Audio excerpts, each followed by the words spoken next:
सिंधु घाटी सभ्यता, उद्भव, विकास और पतन। सिंधु घाटी सभ्यता, इंडस वैली सिविलाइजेशन (IVC), जिसे हड़प्पा सभ्यता के नाम से भी जाना जाता है, भारतीय उपमहाद्वीप में कांस्य युग की सबसे बड़ी और सबसे पुरानी शहरी सभ्यताओं में से एक थी। इसका काल सामान्यतः लगभग 2500 ईसा पूर्व से 1750 ईसा पूर्व के बीच माना जाता है। 8. उद्भव, ओरिजिन। सिंधु घाटी सभ्यता का उद्भव कई चरणों में हुआ, जो धीरे धीरे ग्रामीण बस्तियों से उन्नत शहरी केंद्रों में विकसित हुआ। प्राक हड़प्पा चरण, प्री हड़प्पन फेज।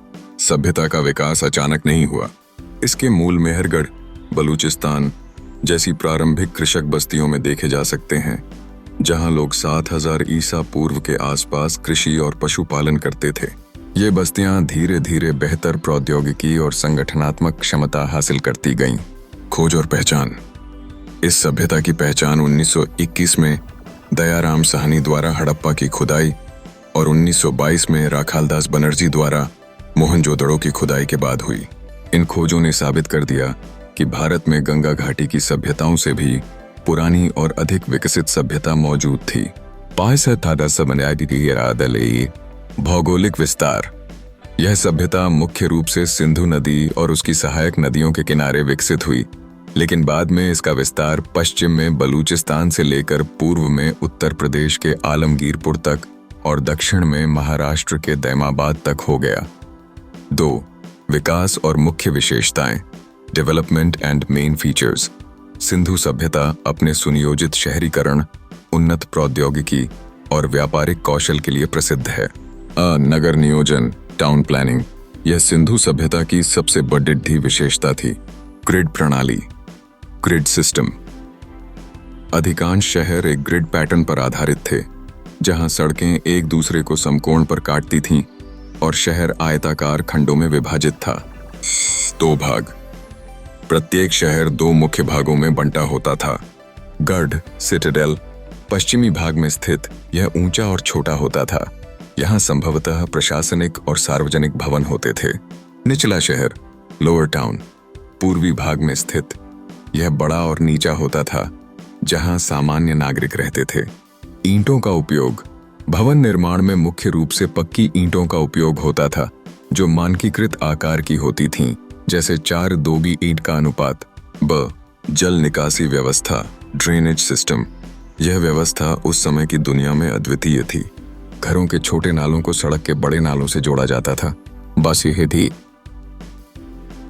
मुख्य नालियां ईंटों या पत्थरों से ढकी होती थीं और उनमें जगह जगह मैनहोल्स भी बनाए जाते थे, ताकि उनकी सफाई की जा सके। यह स्वच्छता और सार्वजनिक स्वास्थ्य के प्रति उनकी जागरूकता को दर्शाता है। महत्वपूर्ण संरचनाएं।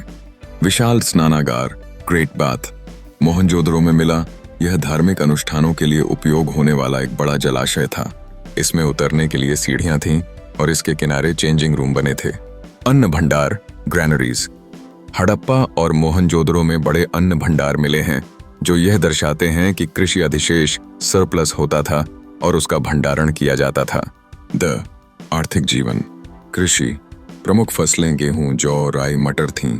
वे कपास उगाने वाले पहले लोग थे। पशुपालन। गाय, भैंस, भेड़, बकरी पाले जाते थे। व्यापार। सिंधु सभ्यता मेसोपोटामिया, सुमेर और फारस की खाड़ी के साथ सक्रिय व्यापार करती थी। व्यापार का माध्यम वस्तु विनिमय, बार्टर सिस्टम था। यह लिपि और मुहरें।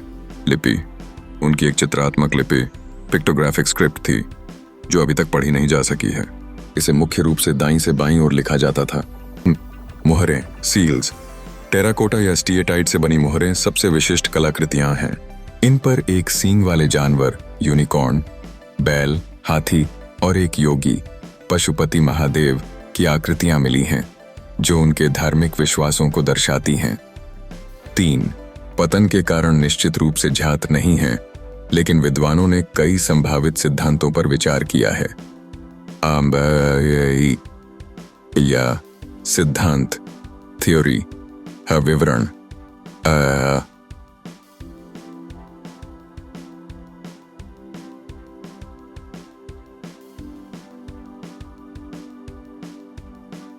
जलवायु परिवर्तन और सूखा।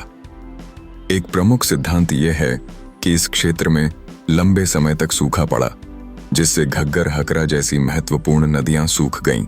इससे कृषि का आधार नष्ट हो गया और लोग छोटे छोटे समूहों में पूर्व और दक्षिण की ओर पलायन करने लगे। और नदी मार्ग में परिवर्तन। सिंधु और उसकी सहायक नदियों ने संभवतः अपना मार्ग बदल दिया, जिससे मोहनजोदड़ो जैसे शहर जल के स्रोतों से कट गए या विनाशकारी बाढ़ का शिकार हो गए। आर्यों का आक्रमण विवादित। पहले यह माना जाता था कि आर्यों के आक्रमण ने इस सभ्यता को नष्ट कर दिया। हालांकि आधुनिक शोध में यह सिद्धांत कमजोर पड़ा है, क्योंकि शहरों के पतन के बाद आर्यों का आगमन हुआ था। अतिबाढ़ एक्सेसिव फ्लड्स। मोहनजोदड़ो जैसे शहरों में बार बार विनाशकारी बाढ़ के साक्ष्य मिले हैं, जिन्होंने शहर के बुनियादी ढांचे को कमजोर कर दिया होगा। निम्न प्रशासनिक शिथिलता। हो सकता है कि केंद्रीय सत्ता धीरे धीरे कमजोर हो गई हो, जिससे नगर नियोजन, स्वच्छता और व्यापार जैसी महत्वपूर्ण प्रणालियां ध्वस्त हो गईं। निष्कर्ष यह है कि पतन किसी एक कारण से नहीं, बल्कि पर्यावरण, आर्थिक और प्रशासनिक कारकों के जटिल मिश्रण के कारण हुआ।